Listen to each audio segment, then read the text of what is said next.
राज्य में हल्द्वानी शहर के जाने माने व्यापारी और व्यापार मंडल के अध्यक्ष के बेटे के साथ मामूली विवाद पर कुछ लोगों ने उन्हें दौड़ा दौड़ा कर जमकर पीटा। घटना में व्यापारी नेता का बेटा गंभीर रूप से घायल हुआ है, जिसका इलाज चल रहा है। पीड़ित की तहरीर पर पुलिस ने मुकदमा दर्ज कर 2 लोगों को गिरफ्तार किया है। घटना का सीसीटीवी वीडियो भी सामने आया, जिसमें देखा जा सकता है कि कुछ लोग व्यापारी नेता के बेटे को दौड़ा दौड़ा कर लात घूंसों और डंडे से मार रहे हैं। बताया जा रहा है कि घटना 29 जनवरी की है। घटना कारखाना बाजार की बताई जा रही है। बताया जा रहा है कि घटना को अंजाम ठेला लगाने वाले दुकानदारों ने दिया। इस दौरान आरोपियों ने नगर उद्योग व्यापार मंडल के अध्यक्ष राजीव अग्रवाल के पुत्र अनुज अग्रवाल को 150 मीटर तक दौड़ा दौड़ा कर पीटा। बताया जा रहा है कि बुधवार दोपहर रास्ता जाम होने पर ठेला हटने को कहने पर विवाद के बाद उन पर यह हमला किया गया। व्यापारियों के विरोध को देखते हुए पुलिस ने 2 ठेला विक्रेताओं को गिरफ्तार कर लिया। घटना के बाद से व्यापारियों में खासी नाराजगी है। भारी संख्या में व्यापारी कोतवाली पहुंचे। सभी ने आरोपियों के खिलाफ सख्त कार्रवाई की मांग की। मामले में एसएसपी प्रहलाद नारायण मीणा ने बताया, घटना में 2 आरोपियों को गिरफ्तार किया गया है। अन्य आरोपियों को जल्द गिरफ्तार किया जाएगा। राज्य उत्तराखंड में निकाय चुनाव के दौरान राज्य निर्वाचन आयोग में आचार संहिता का उल्लंघन करने से जुड़े मामलों पर नोटिस जारी किए थे। ऐसे ही एक मामले में देहरादून जिलाधिकारी को भी नोटिस दिया गया, जिसका जवाब देहरादून जिलाधिकारी के स्तर पर दे दिया गया। हालांकि देहरादून के जिलाधिकारी संविन बंसल की तरफ से दिए गए जवाब से राज्य निर्वाचन आयोग असंतुष्ट दिखा। शायद यही कारण है कि आयोग ने चेतावनी भरे लहजे में जिलाधिकारी को इस तरह की पुनरावृत्ति भविष्य में न किए जाने की चेतावनी दी है। जिलाधिकारी देहरादून की तरफ से यह स्पष्ट किया गया था कि जनपद में प्रधानमंत्री के दौरे से लेकर तमाम दूसरे अहम कार्य थे, जबकि संबंधित नायब तहसीलदार चुनाव ड्यूटी से जुड़ा कार्य नहीं कर रहा है। इसी को देखते हुए नायब तहसीलदार राजेंद्र रावत को ऋषिकेश से देहरादून के लिए स्थानांतरित किया गया। देहरादून के जिलाधिकारी सविन बंसल से इस मामले पर फोन पर बात की गई तो उन्होंने कहा कि इस मामले में निर्वाचन आयोग को जवाब दे दिया गया था। साथ ही ट्रांसफर को स्थगित करने के दिशा निर्देश भी मांगे गए थे। राज्य निर्वाचन आयोग ने जिलाधिकारी को लिखे पत्र में स्पष्ट किया कि निर्वाचन प्रक्रिया की अवधि के दौरान आदर्श आचार संहिता लागू रहते हुए निर्वाचन क्षेत्र में विभिन्न विभागों में कार्यरत अधिकारियों और कर्मचारियों के स्थानांतरण और नई नियुक्तियां आदि को नहीं किया जा सकता। यह प्रतिबंध कानून व्यवस्था और निर्वाचन से संबंधित आईएएस, आईपीएस, पीसीएस और पीपीएस संवर्ग के अधिकारियों पर भी लागू रहता है। आचार संहिता के उल्लंघन का निर्धारण किया जाना भी आयोग का क्षेत्राधिकार है। आयोग ने कहा कि नायब तहसीलदार राजेंद्र रावत के स्थानांतरण पर तत्काल प्रभाव से रोक के निर्देश दिए गए थे। इनका अनुपालन किया गया, इसकी भी जानकारी आयोग को नहीं दी गई। ऐसे में यह मामला आदर्श आचार संहिता के उल्लंघन में आता है और भविष्य में इस तरह की पुनरावृत्ति नहीं किए जाने के निर्देश दिए जाते हैं।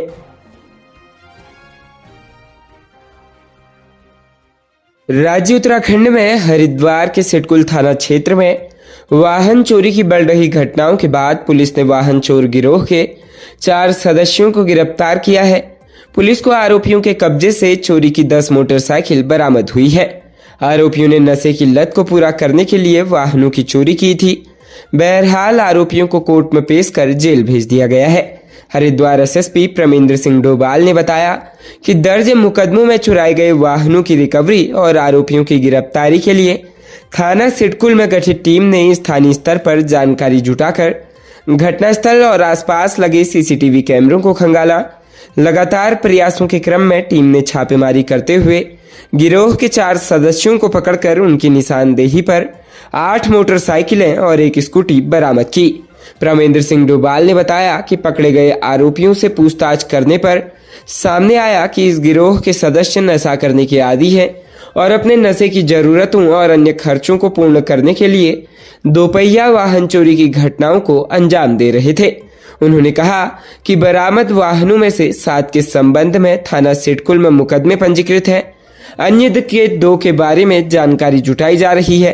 वहीं पूछताछ में आरोपियों ने अपना नाम सौरभ कुमार, सोहेल, राहिल और हर्ष यादव बताया। पकड़े गए चारों आरोपी बहादुराबाद के रहने वाले हैं। प्रदेश के अल्मोड़ा में पांडे खोला स्थित राजकीय बाल संप्रेक्षण गृह से एक किशोर के फरार हो जाने से हड़कंप मचा हुआ है। किशोर सुरक्षा कर्मियों को चकमा देकर फरार हो गया है। अल्मोड़ा थाने में घटना के 24 घंटे बाद मुकदमा दर्ज कर लिया गया। वहीं पुलिस फरार किशोर की तलाश में जुटी है। 29 जनवरी को पांडे खोला स्थित राजकीय बाल संप्रेक्षण गृह से एक किशोर के फरार होने की जानकारी सामने आई। जैसे ही सूचना अधिकारियों को मिली तो उनके भी हाथ पांव फूल गए। तुरंत फरार हुए किशोर की खोज में कर्मचारी लगे रहे, लेकिन उसका कोई भी पता नहीं लग सका। फरार किशोर मूल रूप से नेपाल और वर्तमान में पिथौरागढ़ का रहने वाला है। राजकीय बाल संप्रेक्षण गृह के सहायक अधीक्षक शंकर अधिकारी ने मामले की सूचना अल्मोड़ा कोतवाली में दी। मामले की लिखित शिकायत के बाद पुलिस ने फरार किशोर के खिलाफ मामला दर्ज कर लिया। इस घटना से राजकीय बाल संप्रेक्षण गृह की सुरक्षा व्यवस्था भी सवालों के घेरे में आ गई।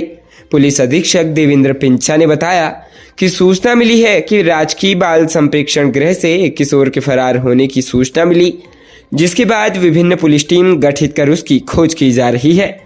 आसपास से सीसीटीवी कैमरों को खंगाला जा रहा है। जिस थाना क्षेत्र का वह रहने वाला है उसका पता लगाकर वहां भी सूचित कर दिया है। उसकी खोजबीन की जा रही है। उसको जल्द खोजने के प्रयास किए जा रहे हैं। राज्य में सड़क हादसे थमने का नाम नहीं ले रहे हैं। आए दिन गढ़वाल और कुमाऊं के कई जनपदों में गाड़ियां दुर्घटनाग्रस्त हो रही है। आज फिर टिहरी गढ़वाल के कुलालडा क्षेत्र में एक कार दुर्घटनाग्रस्त हो गई, जिसमें पिता और पुत्र की मौके पर ही जान चली गई। घटनास्थल पर पहुंची रेस्क्यू की टीम ने दोनों के शवों को निकाल लिया। सूचना के अनुसार सहस्त्रधारा से एसडीआरएफ को फोन पर जानकारी मिली कि एक कार गहरी खाई में गिरी है। मौके पर उप निरीक्षक राजवर सिंह राणा अपनी टीम के साथ पहुंचे तो देखा कि एक कार दिखाई दे रही है। इसके बाद तत्काल रेस्क्यू अभियान चलाया गया।